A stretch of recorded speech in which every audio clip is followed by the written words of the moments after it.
Welcome back to Hacker Hangouts on a Saturday morning following Defcon. And it is morning, as Squiddy has said in chat. It is indeed morning. And whether it's a good morning is up to you. But I think it is because I get to hang out with both Gator and Gowry. And it's a beautiful thing. Even though we're all over the map right now, it is a beautiful thing. And we're here talking about Defcon because I totally am in that feeling I had last year, which was the day Defcon ended. I was like, you know what? I want another one. Immediately afterwards, I wanted another one, or at least because you learn so much. Do you guys have that same feeling? No, that is because you are a crazy person. What about Defcon you, exhausts me. Put me in the crazy person bucket then, because I'm like pumped up, ready to go. Somebody else asked me like, hey, do you get recharged from these things? I'm like, oh, hell yeah, let's do it again. See, I don't. Go on. I get recharged from it, but I don't want to do it again immediately.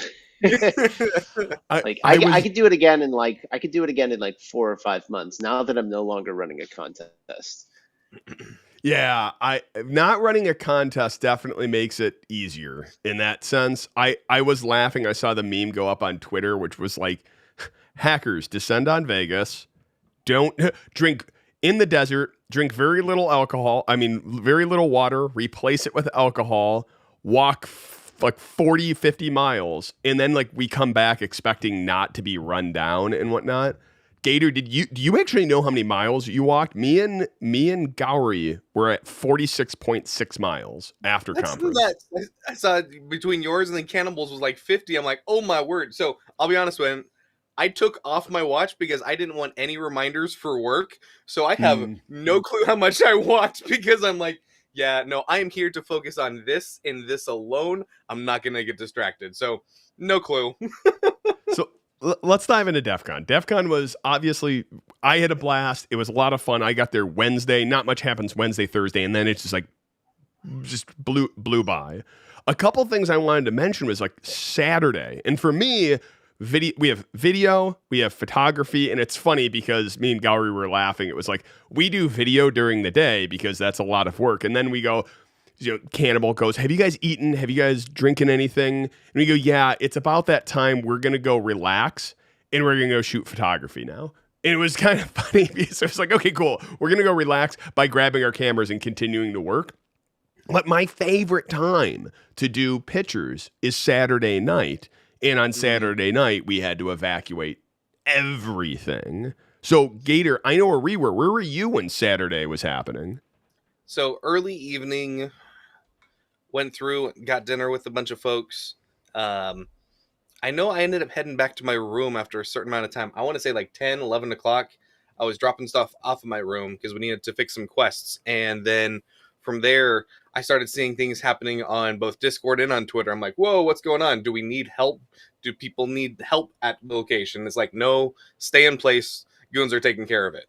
So following it through the Twitter thread, it's like, oh, okay, this looks like an interesting situation, and just started watching it unfold there while staying in the hotel room. So do you guys want to share what happened there since you were there? Yeah. I mean, I found it amazing the fact that you have probably what amounts to, because a lot of the conference was gone and somewhere there, let's just throw it 20,000 people. It maybe less, maybe more. But the fact that many people were calmly, I saw one person who was kind of a goofball, but that was it. One out of all these people, completely filed out, very calmly got out, through with very little information. Because none of the goons, none of us had any idea what was going on. We were just told we're evacuating, and everyone calmly moved out. That was pretty freaking cool. The official news from what the unofficial thing of what happened from what I saw it on Twitter. One, there was a bag found. There's all this procedure that the hotel has. Yeah. There was a bag found. They don't evacuate just based off a bag found. They bring the dog around. The dog triggered, and because the dog triggered, all of a sudden now, step 2, 3, 4, 5, 6 has to happen. It's not no opinion is based in this thing. Bag was found. The thing on Twitter I saw was that it was someone who had went to a shoot earlier, like a Defcon shoot earlier. At But this again, point, it's it's all none of it. speculation. It's all Yeah. speculation. But the Yeah, cool thing is, it doesn't seem nothing's like been, just to be clear, nothing's been confirmed that I've Right. seen. All we know is there was a bag found. They responded appropriately. Everyone Mhm. was safe. So if you see reports out there of it being an active threat and someone calling it in, I have not heard that that was the case at all in any of the channels that I'm on. And I have not seen any confirmation of the speculation of it being someone who went to a shooting range and having yeah. gunpowder on their hands or their packages, right? So it's all speculation. All we know is there was a package that was found, and that's it. Yeah. And what's cool about that in the sense of like I'm finding again, it's all speculation, but it was funny. I saw a couple people say, "Oh, it was Defcon." Like it feels like a news report where someone like from MSNBC was like, "It's hackers who are like manipulating or blah blah." It's like no, like that's actually what they call a felony. And this is where we've had this conversation before. Is like there's certain things that are appropriate in the DEFCON thing. Like within the DEFCON bounds, like this is a normal thing, but when it crosses this line, it's like, no, that is a felony. Like example of this was there was a couple reports of people like doing it's not picking, it's like the big whippy thing which goes under the hotel door and you can unlock hotel doors. Like there was a couple reports of that. And here was the thing is like that is completely within the bounds of things that people do at DEF CON to friends in your own hotel room and to like test the security of your own hotel room and all of that. But doing it on someone else's hotel room, which is like some of the reports, is like, no, that's a felony. Like that one is just cut and dry a felony. So like it was an interesting con, but yeah, I missed Saturday night because that's where a lot of the fun part, let's say the fun parties, DJ Jackalope and getting those pictures are always an absolute blast. Oh yeah, I will say since I missed Saturday, I was able to see Hex 7 perform live. Finally, I didn't sleep through it from trying to catch up on sleep. His set was absolutely amazing. That was Friday night. Heading to the Chill Out Lounge and just seeing everybody popping, which was a lot of fun. Music was fantastic. Instead of them doing smoke in the room, them doing bubbles, I thought was absolutely freaking hilarious. Whenever the bass dropped or whatever else, which was just great. Oh goodness, I was So- upset I missed Fuzzy Knop. Oh, go on, Gower. Yeah. What would you say would you change something given the events for next year? Would you reconfigure the conference in some way so that if we'll say the after hours in if the after hours in the forum is canceled for whatever reason, should they spread out the events to the other offsites? Before you jump to that one, you say for any reason, and I crack up because there was like 3 reasons that could have happened at this one. One of them was like, did you guys hear the weird like, ba-doop? And then you heard like the and you like the weird thing from the hotel. Were you there? Yep. Apparently that was a fire alarm. And it was going seriously? off. And that was a thing. Like that was the hotel's like, ba-doop. We all thought it was the scav hunt, and they're all looking at us going, nope, not us. So there's And it that wasn't one. clear enough to let you know that was a fire alarm. Good No. gravy. No. And then the other one was I went over to the hardware hacking earlier in the morning, and the whole thing stunk because one of the soldering irons had actually like caught fire is the wrong word. It let out the magical smoke, but you could, because it wasn't like a electronics one, it was, but they, I guess, oh gosh, I'm showing my naiveness. It was the physical hardware which had failed, like the actual capacitors inside that, which failed. It stunk. Like the whole room stunk. And I'm surprised they didn't clear the room from it. So to Gowry's point though, this is where I do this because in some ways there is so much. I didn't even make it over. I think the Flamingo, I made it over there for like maybe to eat. That was it. I didn't go to any of the other stuff over there, like Red Team Village, Blue Team Village, because it's like I don't want to walk through the heat. It's a ton of crowd. I don't want to fight through the crowd. I'm fighting through crowds anyway.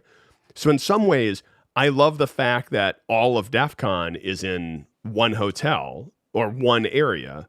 But if something happens, DEF CON's done in that area.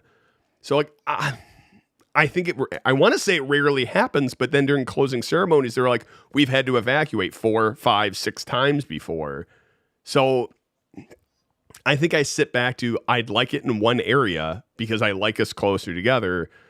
Yeah. But on the other side of things, fragmenting it is not a bad idea either. What do you think? Personally, on being able to like pick up and move it, specifically when it comes to like the parties, you have to have, I mean, us setting up for our podcast here, sure, we can YOLO it and we can wait for 5 minutes or we can push it and we're usually pretty good to go. When it comes to other sound equipment though and moving it to get ready to go do it in another location, while I'd love to still see the artist, I don't think it's realistic to say, hey, let's pick up everything and move it to a new location. So unless you had like a That's not what that's not Go what I ahead. mean. What I mean is, what if they scheduled one DJ per venue instead of all of the Oh, DJs in the one venue, right? interesting. That's an interesting thought because if you had like 3 stations set up, because they had the hallway track with its own music, then they had the main track in the chill out lounge, right? So that's an interesting I point. mean, I'd throw it out Then this they way had though: all is the other parties like the arcade party and all those things. There were like 3 or 4 or 5 different parties in the forum. the kicker is like if you look at the Flamingo, it doesn't feel like the forum feels like a conference center, well, because it is. The forum feels like office space. It doesn't feel like, especially where if you remember the soldering skills village and hardware hacking where it was last year, it was like in the basement or it's upstairs. I don't know if you could do a party in those places. Actually, to be honest, while the forum is great and everything like that, I actually think it's like it feels like the weirdest place to have Defcon because like there's no pool party. It feels like it does start feeling like a conference and less like a gathering of people where it's just like, okay, cool, we're all gonna go to the pool. Where like the fact that there's no pool party actually upsets me on some primal level. Like unless there was one happening on the roof that I didn't know about. But were you guys aware of anyone? I'm not aware of an official pool party. I mean, the various groups all have different parties, and usually I think a lot of the pool parties that get scheduled now are A, somewhat exclusive because you can't have 10,000 people show up to a pool party, and B, some of them are off site. So Hmm. somebody always does something at Alexis Park, for example, and they rent out the pool for that time. Um, so I know that's a thing, but I'm not sure. I'm not sure who exactly ran the pool parties this year. Hmm. Swapping topics, Gator. How'd Darknet go? Woo! Lots of fun. Lots of fun. Did not actually leave the contest area the entire conference. So I think I went from my room. I got to the chill out room once, and I picked up a soda pop from the vending machine. But past that, during the contest hours, it was fantastic. From like the badges that we took like 50 of them to sell. We registered 293 badges. So having that Wow. open for folks to be able to make their own for 2 months ahead of time, the creativity and designs that we saw from the Darknet badge was absolutely amazing. Lots of new faces, and then lots of faces that uh, we got to see from repeat years in the past. So out of that, between Digital and I, we created brand new quests, 150 brand new quests this year. Wow.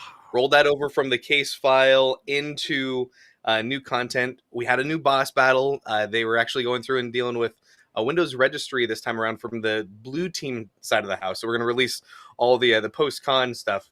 But Daniel Suarez also came in, signed a bunch of books for folks who are interested, built his own badges here. There was no soldering, so it didn't take nearly as long, which was great. So we were able to get things up and running. Talked with the folks who actually we were running the software on top of. For those who don't know, I'm just going to grab a badge off site here for a second here. Whoop. So this was our badge that you could go through and design, 3D create your own. It's a TT Go LoRa. You can pick them up fairly inexpensively and then build your own badge. But cool thing is, after conference, you can actually use this as like a off-grid communication platform, which is really cool. Found out that Meshtastic had never tested above 80 clients before, and since we had 293, we're helping them fix their software, and they're actually going to come to the conference next year. We're looking at integrating with them more, and part of our quest this year was teaching folks how to start to submit open source bugs upstream using like GitHub and such. So lots of really cool experiences this year. Got some hands-on quests, got to send people to a handful of different places. We worked together with the Tamper Evident Village, the Lockpicking Village, the Ham Village, and the Soldering Village. And I think one of the coolest things, because we had cards this year that were like postcard setups with diamonds. If you went to any of these villages and you had somebody teach you something, you'd write down the skill and their handle. So next year you can go back and now you've made that connection with somebody. You can say, hey, thanks for showing me XYZ, and be able to help build that community out. So really a lot of fun because we got to see so many new folks jump in. Was really thankful for the other operatives who jumped in to be able to help us man the booth, which was fantastic. Oh, Hi There came to be able to help. We had McLovin there, we had Pyre there, and we had Gate Herder as well. And Nolan, which was fantastic. So especially during the mornings when everything was a push rush to, hey, do you have any badges left over? Or I have questions. These guys just absolutely owned it. And then special call out to Sanichi because we are down 3 or 4 Ethernet cables. And she came to the rescue saying, hey, you can borrow these. I'm like, yes, thank you. You're a lifesaver. Because trying to get Wi-Fi going on in that contest area, that was challenging. Yeah. The network at Defcon, like I'll throw it out. It's very good, but also at the same time, like they're relying a lot on the backbone of whatever the hotel has.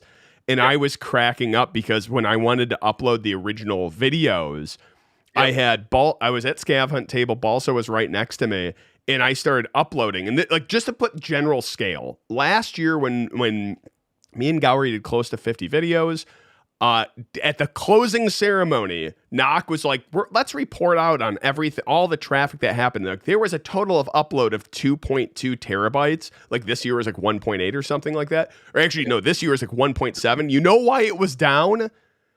We were the reason, because last year we uploaded 1.5 terabytes of the entire conference's upload. So like I started uploading, and all of a sudden, because they do QoS on the contest area where we get all the bandwidth, all of a sudden everyone's connection went down. It was like, yeah, this is no, shout out to Balsa, because he gave me access. One, I found like a great tool. It's called Rust Desk. I never even heard of it. It's kind of like a log me in type thing but open source, built on Rust. And he gave me access to pretty much university internet so I could get all of their bandwidth to upload and download. And that was amazing because then I could pull stuff down and upload it. So DEF CON, you missed out on my upload this year. But yeah, the network is always the network is always nuts. It's always rough. Something I started building. So I got the variety of con crud that we all love. Not Gowrie, what did you call it? The Kirkland signature brand. Yeah, Kirkland signature brand con crud, not the original recipe COVID. Which, funny enough, we spent. I mean, we're one of the most prolifically traveled people at DEF CON because we're going everywhere to talk to everyone, to get videos and all of those things.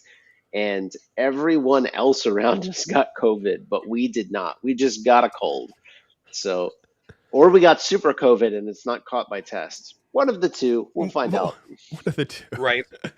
But what I ended up doing is, while I've been sick, I had this idea of like, I want to make it so because every time I want to upload a video, it requires me get my laptop, open my laptop, find internet, plug in the card and start dragging stuff over to Google Drive and whatnot. Because during DEF CON, I'll use an offsite editor because it makes everything a zillion times easier. So me and Gowrie can focus on getting video and not editing. Because 2 years ago last year we tried to do that, and it was a miserable experience. Like, you wasted so much time.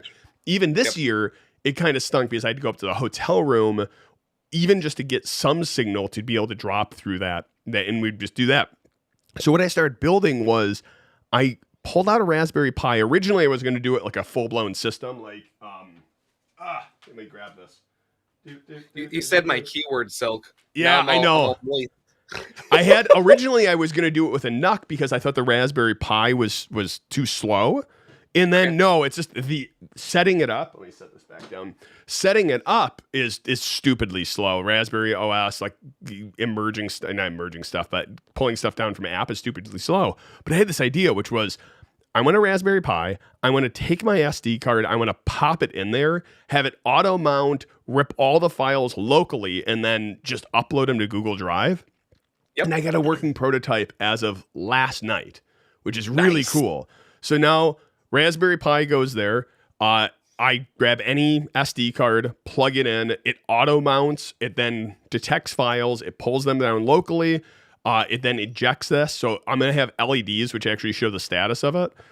Pops it out, I pull that out, and it will continue uploading. So I could have like 3 of these Raspberry Pis all over conference to be able to just go in, plug in, and it'd be really cool with the Photo Goons, same thing, that we can just go up anywhere, pop it in, and it will just rip it down and throw it up so we can continue moving.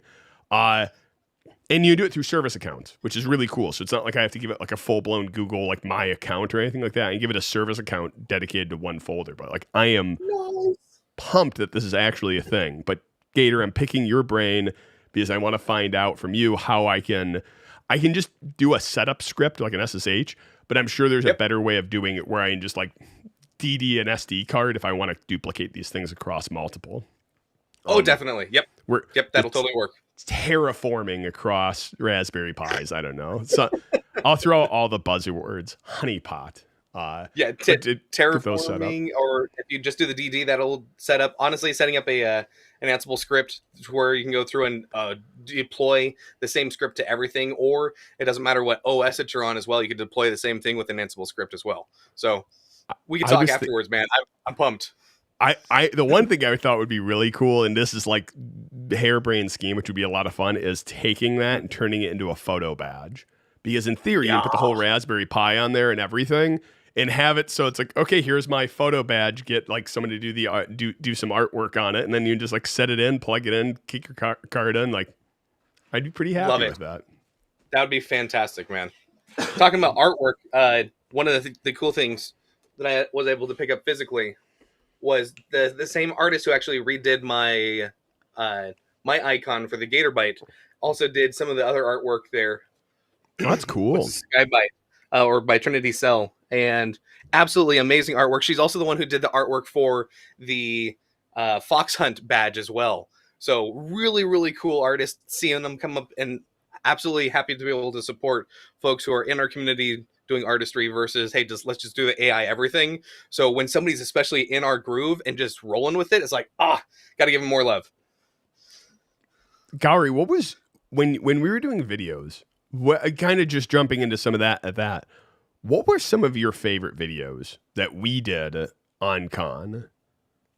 By far, my single favorite video was QM for sure, because that kind of got into, and we discussed this a lot after the fact. It got into more of the things that I really wanted to dig out of people, which is not just what the hell is QM, but what is QM? Like, what's the lore here, right? Like, what to give me some of that, like what kind of shenanigans go on back here? Not just hacker shenanigans, but like what kind of friendly shenanigans are you playing on other parts of the conference? So, for example, for those of you who have not watched the video, QM has a pinata named Queen Meanie, and Dispatch has a matching unicorn head, I believe, named Mark the Narc. And last year, the two of them got married to each other. And the guy who told us the story was the person who has been going to Defcon for 25 years as a goon. And at your 25th anniversary, if you decide to retire, you get married to the conference. And he was supposed to get married to Queen Meanie, I think, or to the conference, or whatever the case was. And he was napping during the time that was supposed to occur because QM messed up and didn't keep track of him. So they married Mark the Narc and Queen Meanie.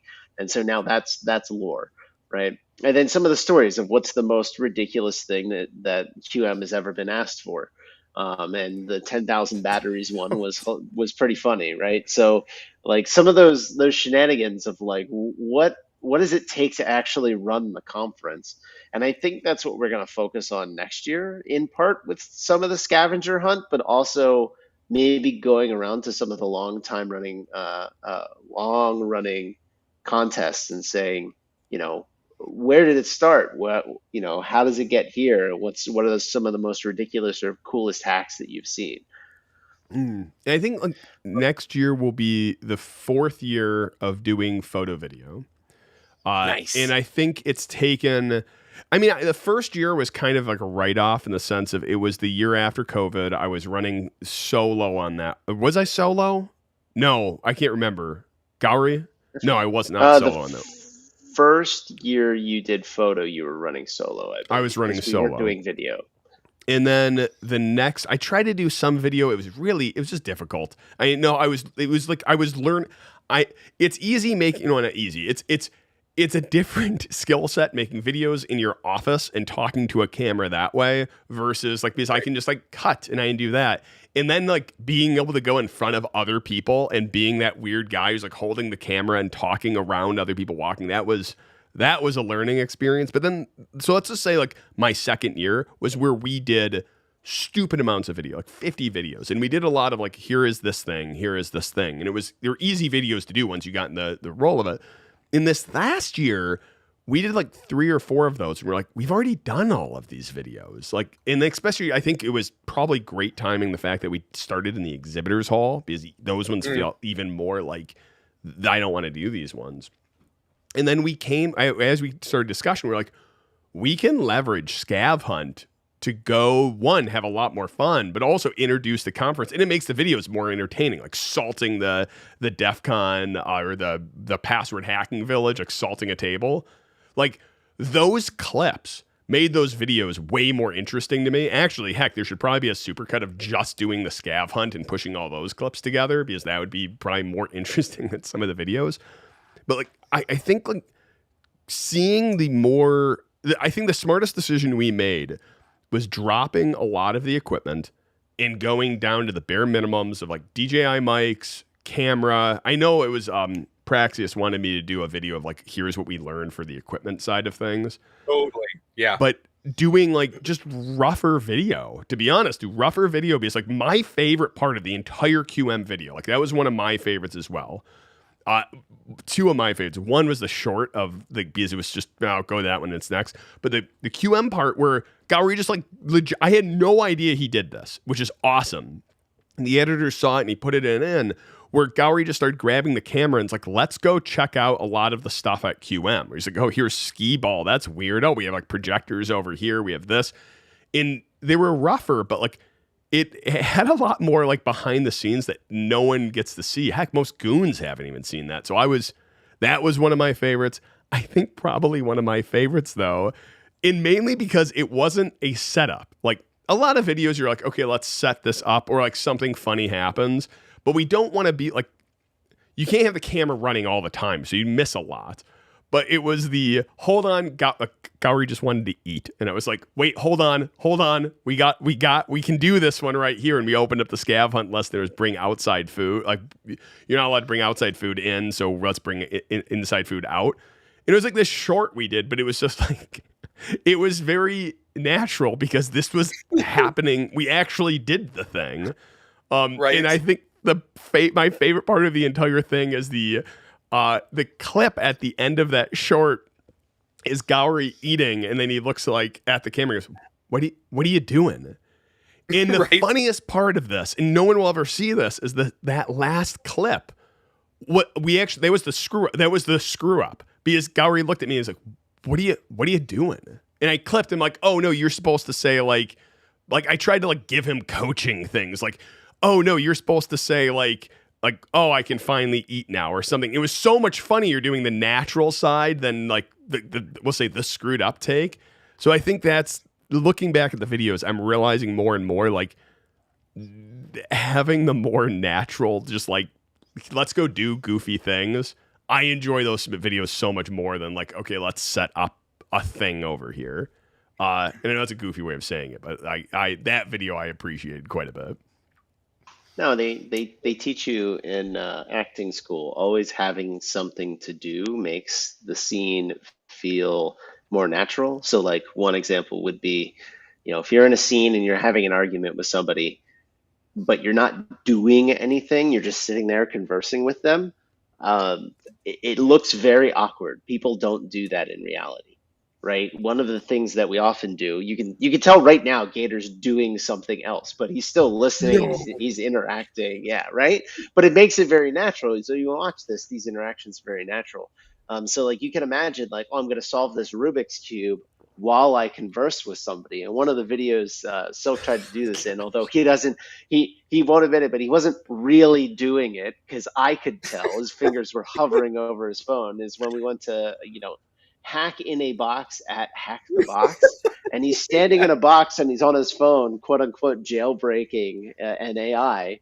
And like you can just tell he's not actually touching his phone. And I'm like, if you look at it, he looks super fake while he's doing that. Oh, but if he were actually, but if he were actually trying to do it, it would be way more natural, and the reaction he would have gotten out of the other person would have been way more natural as well. Because we did this in other videos, we had something to do, and it all just kind of ties together pretty well. It's an interesting from the perspective of always being behind the camera. I told Silk, like, one of the things that he struggles with is producing the video, in the sense of like thinking about what he wants the video to look like before he starts it. Oftentimes you are just kind of like, let's go here, let's get a video and do this. Well, if you start up and you don't know, your 3 questions that you're going to ask, or you have a weird chemistry with the person before the video even starts rolling, it's going to feel fumbly, right? So having those little icebreakers right in the beginning of let me salt one of the best videos was salting the password village, and you could tell that right after we did that, like, we shot that first, and then we went right into the interview over like, hey, give me 3 minutes on what the password village is. That guy was ecstatic to talk to us, right? Mhm. Like that, because we had something to do beforehand, and it made the whole interaction more fun. Yep. I laugh, by the way, because oh gosh, this would be a whole series of videos, which would be hilarious. So we placed 5th in Scav Hunt, which I find freaking hilarious. Like, just so funny on this.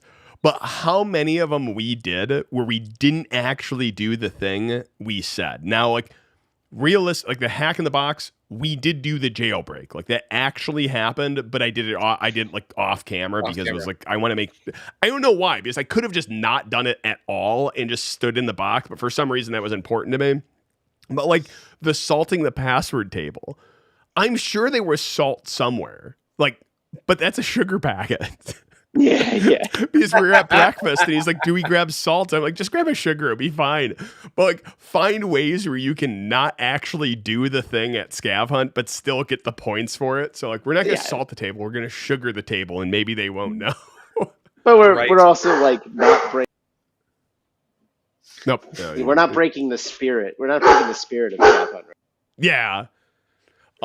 So like I think what's so interesting too with when we're doing these videos is when I think about what ones I like the most, like where Gowrie says like, producing and whatnot, I like the ones where we actually shot them like more linearly. Like QM, I think this is it. Like, let's go do this. And there was like, okay, I'm going to go do the restaurant thing. And some of that was set up, but then other parts where it's like Gowrie and then where the audience kind of goes on the journey with us of here's the things we want to do. Spinning, absolutely. Let me point something out. Let me point something out real quick. The short that you really like, we shot that out of order because you sat down and you were like, we can't do this we can't eat until this. And I was like, cool, let's get the clip. And now I'm going to eat, and then we'll go do the rest of the clip, right? You can shoot things out of order, and it's called acting, my friend. You can act a little bit. Acting. So like, what else? I'm thinking about a Defcon. It was like one of those things I think I learned every year I learn a ton on the video side and go, okay, here's how do you interact normally when you're in front of the camera? That's the weirdest thing, by the way. Is there something about when the camera turns on, you're like, what does a normal person do in front of it? Like, how do I act normally? And you can tell, for me at least, like right when I go from here's normal person acting, and here's like actually Alex being weird. It's double hard because none of us knows what it's like to be a normal person. That is also true. Normal I is just a think. setting on a dishwasher, man. I mean, I everybody do the love normal. that. What were some of your favorite parts of DEF CON, Gator? Because you finally did get away from the contest area at a certain point, and then I what'd you do? At night I was able to go pick up a couple things. So I was able to pick up the FERS badge. So I'm like Saturday night. I'm like, oh, I have one day to finish picking up the badges that I pre-ordered. So picked up the FERS badge, which was pretty cool, and then also picked up the Hacker Mindset badge as well. So was excited to see that. Excited to check out the book on that as well. And then, like I said, I had somebody else go through and pick up a couple other items. On the way going through the halls, I was lucky enough to find the electronic cats folks, which I was super pumped about because out of all the equipment that was released new this year, there was a new add-on Marauder badge for the Flipper Zero that's got mag spoof and not only the 2.4 but 5 gigahertz that you can go through and use to plug into the Flipper Zero. But then this guy, and this one What is is that? super interesting. So this is and just to put things on screen. So this was the Electronic Cats Flipper add-on Marauder spoof was the first one, and the second one was the Faulty Cat. So you can actually do EMFI injection or EMF injection if you're trying to fuzz hardware. And that's what this is for, to be able to introduce more fuzzing capability. So if you're trying to go through and go through and find out what's on the chip, this is supposed to be able to inject faults and be able to just make it go random. So since I run a hackerspace, I like to grab all the gadgets to be able to demo. Whether I'm actually going to use it or not, I have the tools available to me now, which is the important part because you can only get these things at so many points and times in the future. So super excited to play with that a little bit more. It's interesting because, like, for me, I have a flipper. Weirdly enough, I have two of them because that's a whole story in of itself. But like, I have a flipper and I've never used it. Like, I've never used it for anything because there's not a lot of practical reasons I'd use it. The one time I used it at DEF CON, theoretically, because I'll say theoretically over here, was the link, because I needed to get up to another goon's room because we do coffee in the morning, was cloning their hotel key onto the flipper so that I could get up the elevator. And it wasn't even to get in the room. That is like the dumbest thing the hotel does, is that, like, I get probably why they do it, but it's super annoying when you want to go meet another goon or whomever and you can't get up to their room. So they have to walk a million miles over and go down. But that's where I was like, oh, this is super nice, because there's lots of devices that will clone, NFC and RFID and all of those things. But having like everything in one device is actually kind of cool. I get a little, like, it feels a little goofy when it's like the Marauder or the Wi-Fi hacking with it, where it's like, I'll just use a system or something built for that. Right. So the fact is that it's such an interesting utility, like a Swiss Army knife of hacking tools. I'll be honest with you, man. I have not used many of them. The fact is that they're all in one. Instead of me having to pack 5 or 6 gadgets, I throw that into my go bag whenever I'm going out and about, and I've got a handful of them. If I'm looking for a specialty item, like to go through and reflash a badge or whatnot, I could do that off of the Flipper Zero, or I could use my other ones that I've dedicated for that in that specific kit. So for me, I only have to grab one tool now, and if I need it, great. If I'm going to go do the deep dive, just going to grab a specific tool that I want for that purpose anyway. It's cool. I wonder how many people used it at DEF CON for things like that, where like, oh, well, it's a hardware thing where I use it to flash badges or do an over-the-air update or something, like, not over-the-air update, but like do an update and push it down like that. Do you run the custom firmware on it, or do you run stock firmware? I'm running stock right now, man. I've considered picking up, because I got mine on when there was like the early Kickstarter. So I got mine the special black, or the sparkle shiny case. I've considered picking up a separate one. So I've got OG and just leaving that alone on the shelf, and then having one to go mess with and break. But did not get to go through and pick that up this year. Plus they had the huge issue of trying to get them back into the States.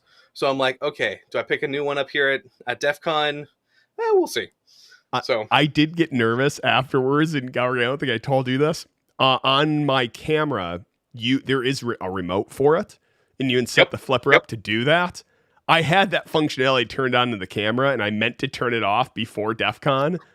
No one actually tried it. I'm actually pretty upset. Someone easily could just like, and you're recording now, and you're not recording now. Like, no one ever did it. Right. So next year, Yeah. I will be sure to turn that one off for sure. Right. What else? Yeah. We got so much. I'm trying to think what else we want to cover for DEF CON. What else is there? So let's talk exhibitors. What do we think about the exhibitors room after the fact? Because there was a little bit of contention about that going in. So I have my opinion on this. Gator, do you want to go first? So I never made it over to the exhibitors. I know that the Black Hills Information folks made it to LineCon ahead of time. And they were going through and introducing folks to their Backdoors and Breaches game, which was awesome. They did like the left side of the room, and then they went to the right side of the room and got a lot of people interested in that.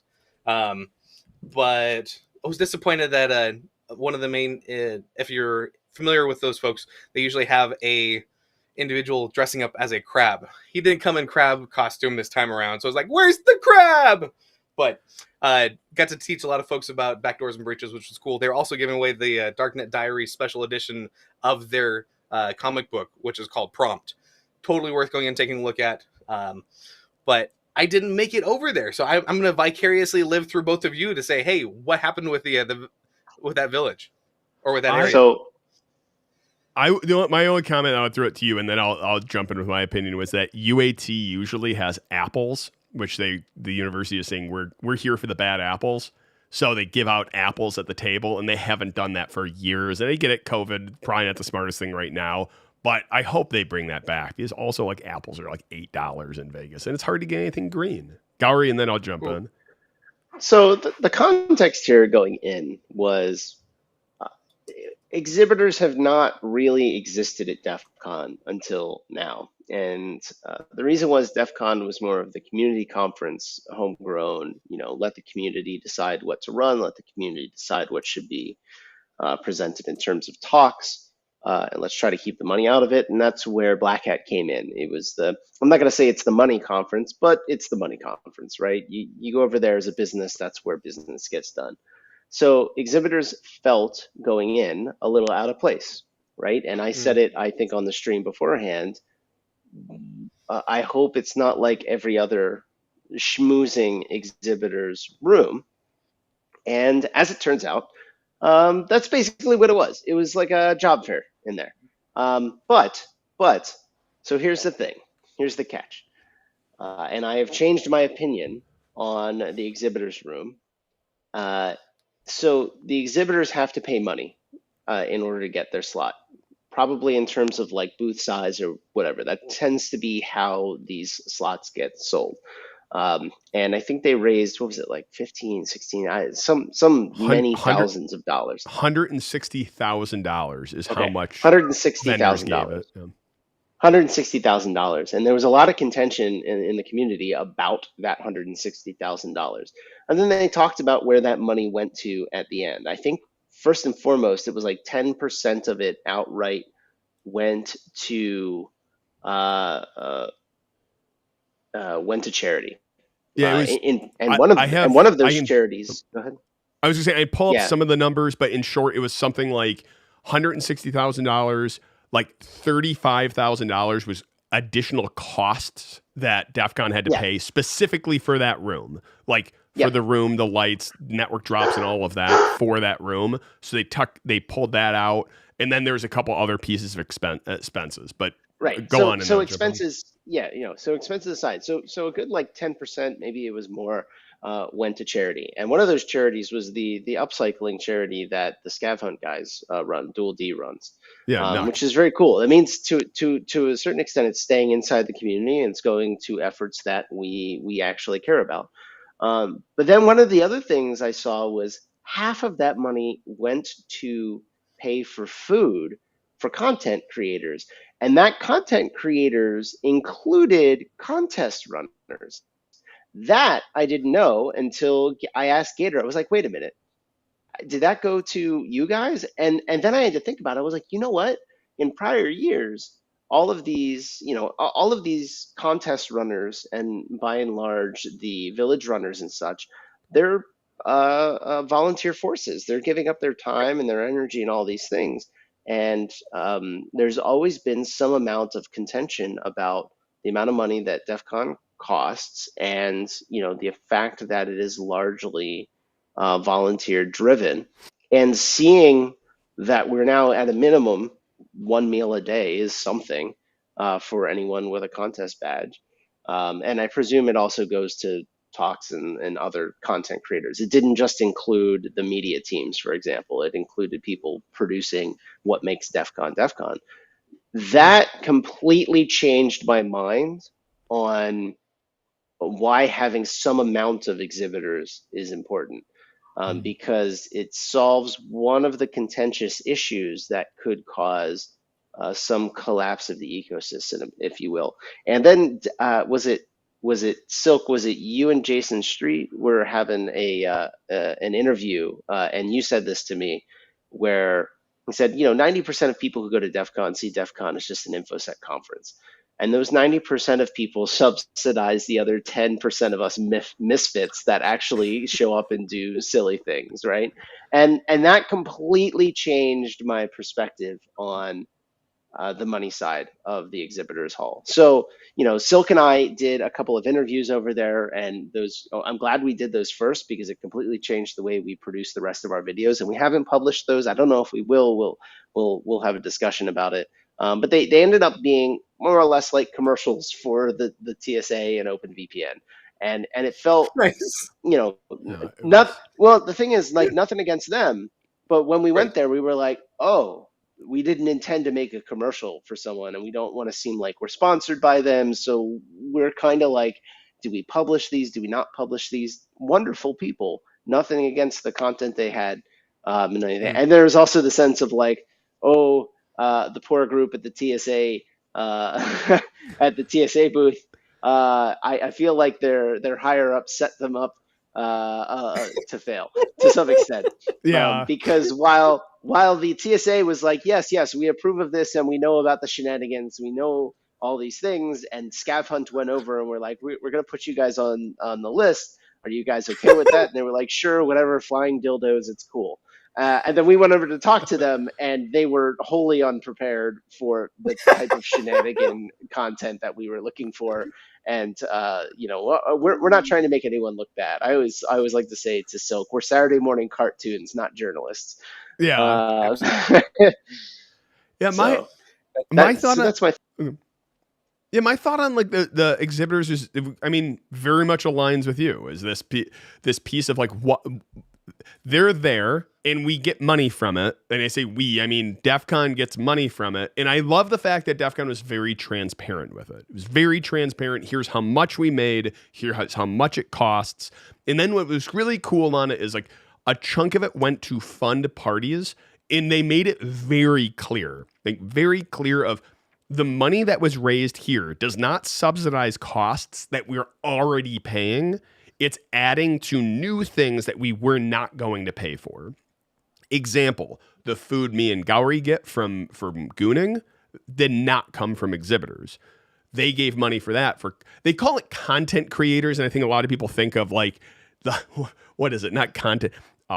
What's the word for a social person? Influencers. Influencer for content creator. Like when they mean content creator, they mean like artists usually already get some. I think they get some paid for their work and things. But all I'm talking about is on the contest runners front. They don't get anything. They get the joy of putting on a contest at DEF CON and seeing the smiles on people's faces. Like they've never gotten money before for that. They've never gotten goon bucks to be able to go for food.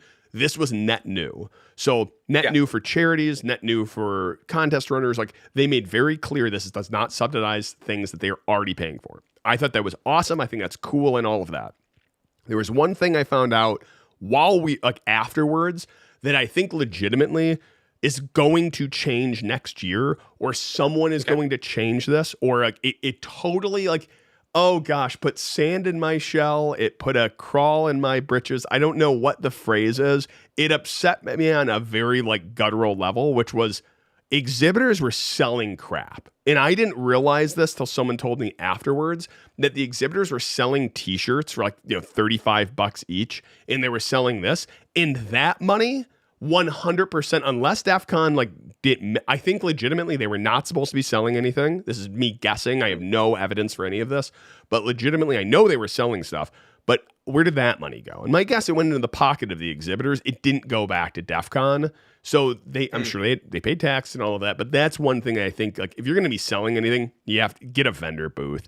Or if you're going to be selling it, that money needs to go back to Defcon, because that's the part where like exhibitors and vendors start mushing together. And I'm personally not okay with that one. But overall, no, freaking, let's talk about the 90-10%. This is something that came up, and I actually keep changing the ratio from 90 to 90-10, 95-5, is I had this theory that I came up with this year is while I was talking with Jason Street, who I just love dearly. He is an amazing human being. I love talking to him. He has an amazing story, and he has such a passion for people and Defcon. He was one of the original Defcon fanboys, which I think was used to hurl an insult, and he just embraced it, which is awesome. I had this idea of 90-10. I said that of the 100% of people who go to Defcon, 90% of them, it's an information security conference. You can tell this because when you talk to these people, when you talk to them, it's like, oh yeah, I go to the talk, I go to this, and like everything they talk about is the conference, the talks, the classes, the training.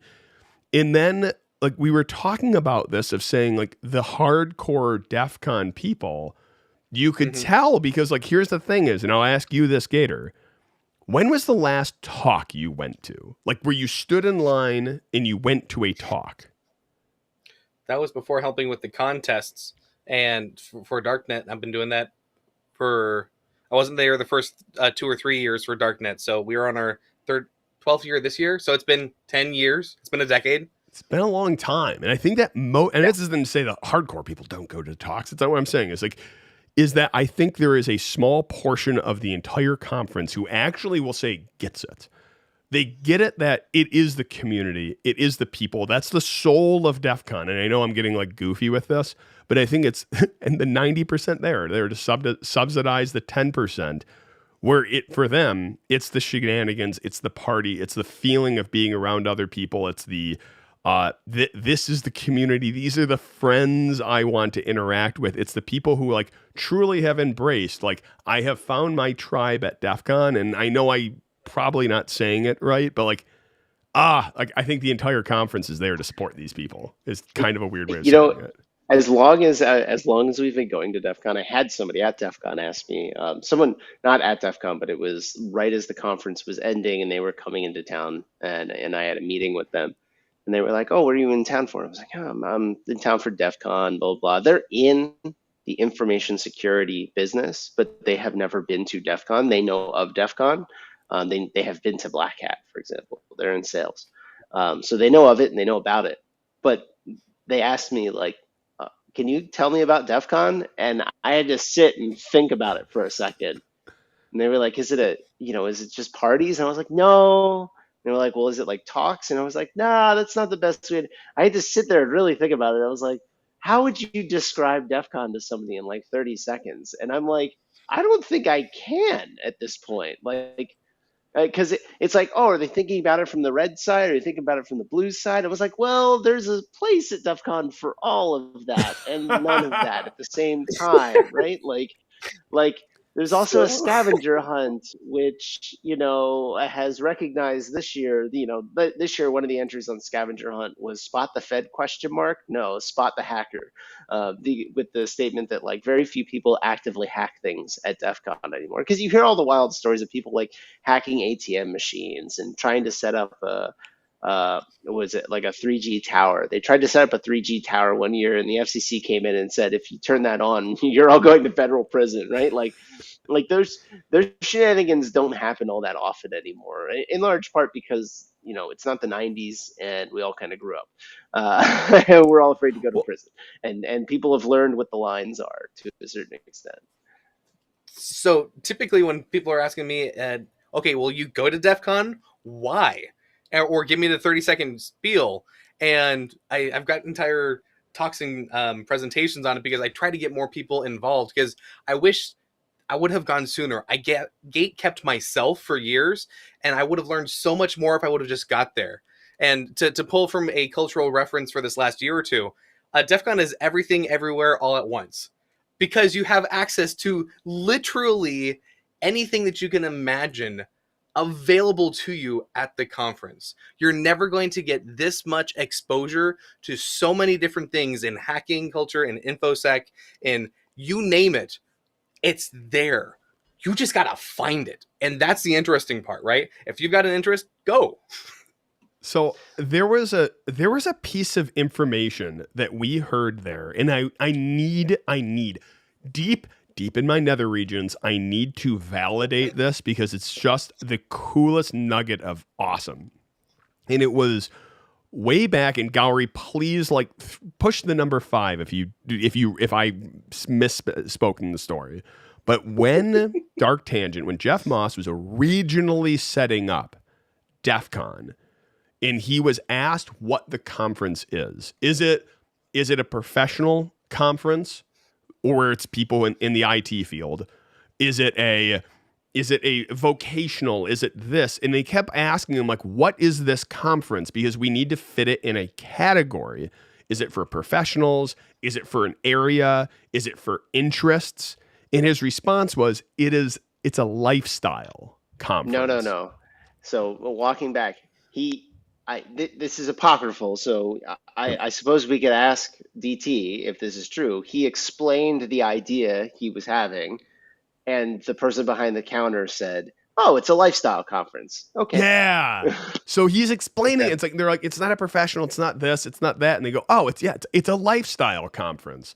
And I can't help but fast forward now to my comment of the 90-10 rule is 90% of people, it's a professional conference. They've missed it. It's over their head. It is for the IT, information security. It's for this. It's for those professionals. And then for 10% of people, it's still the lifestyle conference. Like, where is serial killer when you need him? It's not. Oh, I'm gonna butcher the quote too, which is what is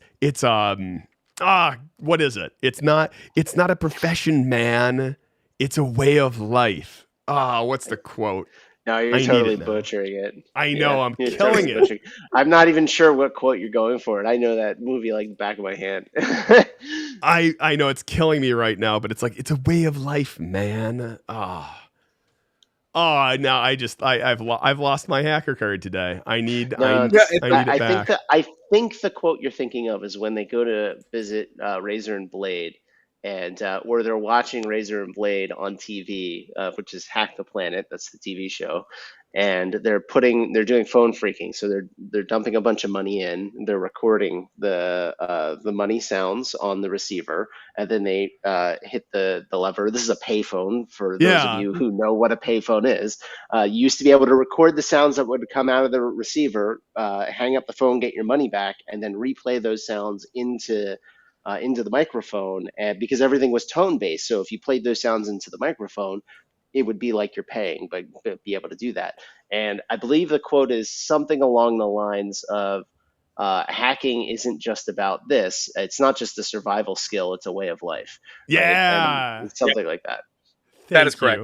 My faith is restored. That was the quote. It's a way of life, and I think that's the thing. Is 90% of people, it's a professional conference, and 10% of people, it's still a lifestyle. And I really do hope that part of that story is true. And I need to find it out from Jeff, because this is something I feel like it underlies this whole principle of what the conference is, at least for me. And what it started as versus what it is now as well, right? Because originally it was a party to bring everybody together via the bulletin board system, right? That's why they did Vegas, because they were trying to be able to do a send-off. And what he go through and calls it now, I like the idea about calling it a lifestyle conference, because that makes a lot of sense, because there's a lot more to it. Did you know the original reason DT started the conference, or at least, again, according to the Wikipedia page, which is always true, was it was originally supposed to be a send-off for a friend of his, and then the friend ended up moving before they could do it, and he's like, cool, well, I guess since he's not coming, I still want to have the party, so I'm going to just invite all these hacker friends, and we're going to just go there. Like, Mhm. that's kind of amazing, like the origin story of Defcon. Right. With that, what's your closing thoughts? What else do we got? So to pull the quote directly, it was from Blade. Remember, hacking is more than just a crime; it's a survival trait. There was another one. There was another one where somebody says it's a way of life. Right. Um, I'll find it. I'm looking at the but script right now because I've got the thing memorized in the back of my hand, but I don't want to misquote it. yeah, it's Uh, time for a rewatch. I haven't Most watched it in a definitely. few years. Yeah, Um, it's been far too long. I love yeah, being able to see folks for the first time in forever because it's been a hot minute. The energy this year, especially with so many new faces, was ecstatic. I cannot say just how much curiosity walked into that conference this year with new faces that I saw. I am hopeful again for Hackerdom because, man, especially coming out of the COVID times with the pandemic and such, it's great to see people again, and people are still curious, and they got out there and they learned a lot of new things. What do you got, Gowry? Another DEF CON in the bag. I lost my final thought.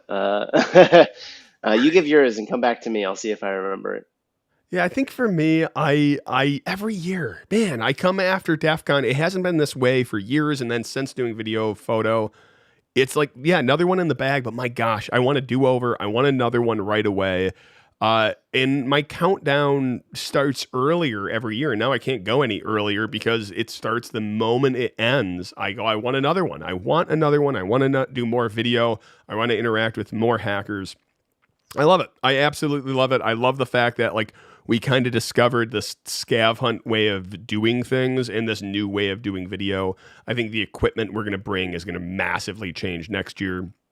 I love those DJI mics, and not a sponsor or anything like that. I swear, like those things made video so much easier. Just like click on and do that. Overall, though, no, that's kind of my thoughts. I want another one. I love DEF CON. I know it's goofy. I think one of my favorite interactions I also had was with Jason Street and having that interviewed him talking about, we'll say, like, what is a hacker and what does that soul of hacking mean? And I found out my 90-10 rule. So, Gowry, what do you got?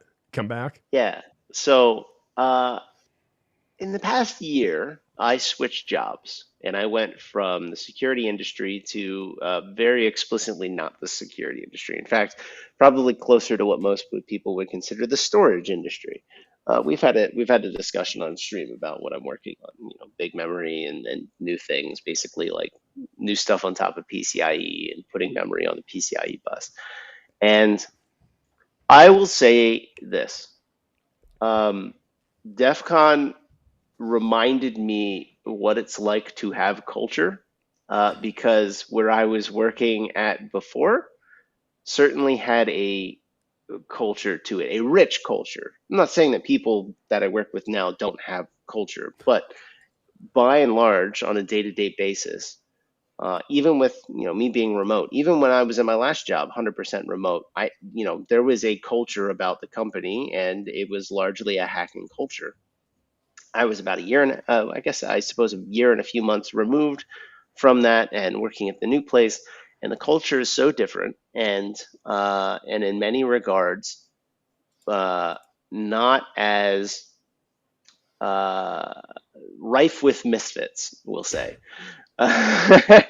There's not as much shenanigans or nonsense or people that are looking to set up things like when they talk about hackathons, they mean something vastly different. It is, let's get together for 48 hours and see what we can hack out in terms of a new product idea, as opposed to let's see if we could break some shit, which is a very completely different way of looking at the world. So I get something new from DEF CON every year. Last year it was video production and things like that, and looking at DEF CON from a different vantage point. This year I got a very good definition internally. I'm not sure that I could actually spell it out in words of what hacker culture is and what I miss about it.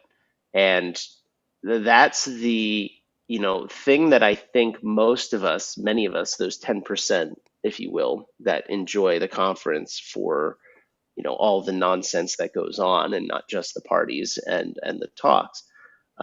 That's what I think we're really showing up for year over year and giving back and producing more, producing new content, whether that's contests or videos. You're there to enrich the culture, change the culture to include your vantage point, and embrace the culture and the openness of it, and allow us all to be the misfits that we are. So that's kind of what I took away from the conference this year, and I'm very glad that I got to go. And I'll be back next year, of course, because I can't stay away.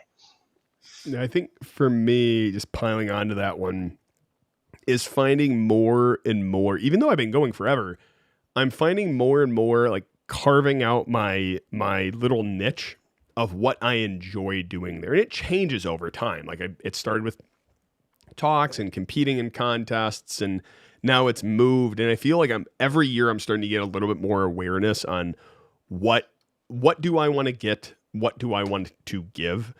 And I think this year I got every year goes back from, is this not that I don't enjoy it every year, but like, is this an enjoyment year? Is this a discovery year? Is this a learning year type of thing? And this past one for me was like a discovery year. And I think like next year I think I get to like, it's an enjoyment year a little bit more.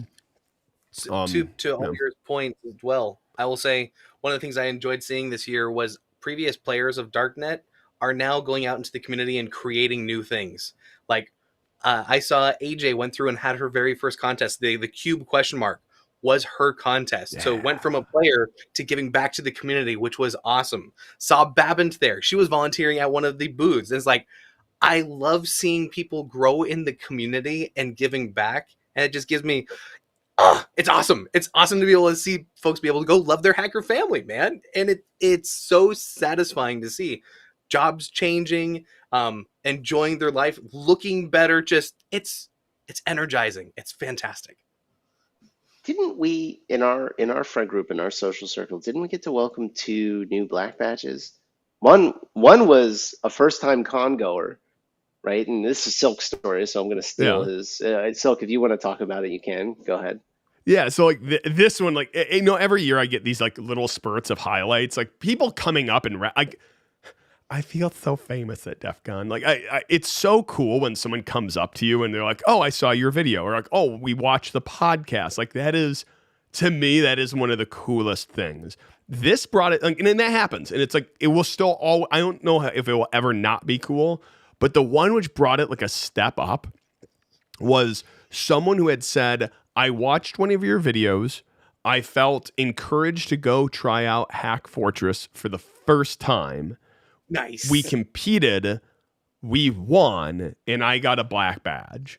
Thank you for that. And like I had anything to do with it, but it was like one of those things. That was a whole nother level of someone saying like, because of you, I got introduced to this contest, competed, and I won a black badge. Like that was just like freaking cool, and especially the fact that it's Hack Fortress, because the guys and girls that run it are just phenomenal. It's so awesome. And then I think we had, you know what it was? The other one was some longtime players of Darknet. One Darknet. Was it Feathers this year? So Feathers and Tupac came in literally head to head for first place. Points locked, which is absolutely amazing. Yeah, absolutely. That's nuts. Now, there was not badge pairing this year, was there? That was the thing which normally like made scores get a little wonky? Right. No, there was no badge pairing codes for you to be able to get so many points with this year. We have bug submission points, we have them going through and playing different quests. We try to make sure that you don't have to have the badge to be able to play, because we only brought so many of them, right? Mm-hmm. So there was a certain amount of points that were given away for the most creatively modified badge or the most creative badge, period. Envy actually won first place because we actually had Daniel Suarez go through and pick the most modified badge and the most creative badge. So there was no bias from any of the Darknetters going through and saying, "Hey, I really want X to win." So was it like for them to hit the same amount of points is insane? Like, right. That's nuts to me. Yeah, feathers win Absolutely. it. So, Feathers, Tupac, I'm trying to remember, match face to handle, which is sometimes difficult. yep. I can go through and mark on Twitter, but they've got a Twitter post, and they've also got it in the Discord as well. So I don't want to post it without a permission, but they do. Yeah, They are on course. Twitter publicly posted as well.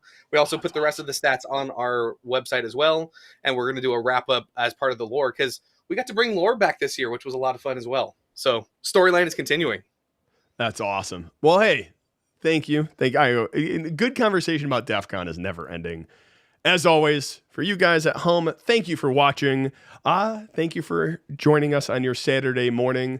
And as always, hack on.